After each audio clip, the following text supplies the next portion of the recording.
I imagine, a whole bunch of phone logs to corroborate his own testimony about the calls he had with Michael Cohen and Donald Trump. Again, Nicole, the day ended testimonially with him recalling a call he had not with Cohen, but with Trump.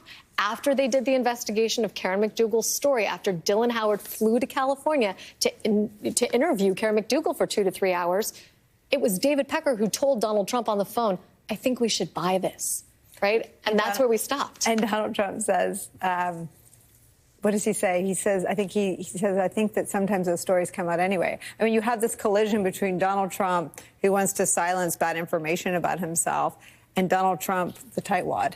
Right.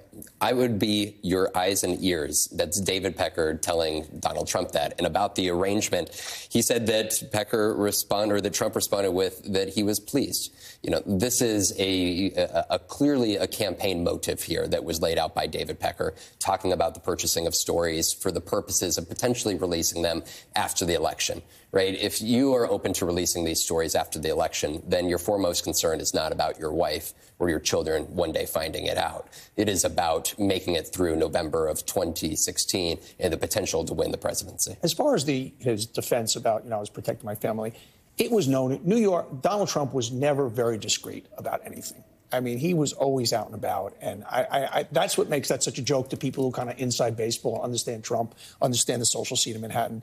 Donald Trump was never kind of operating very low-key, if you will. It was a joke to David Pecker, too. I mean, one of the things that made me laugh out loud today was when he described Donald Trump as one of the world's most eligible bachelors without any sense of irony, given that he was married at the time of the question. And he corrects himself. He says he was one of, and then he goes back and says he was the most eligible bachelor. And he liked the most beautiful married the women. whole time. Yep.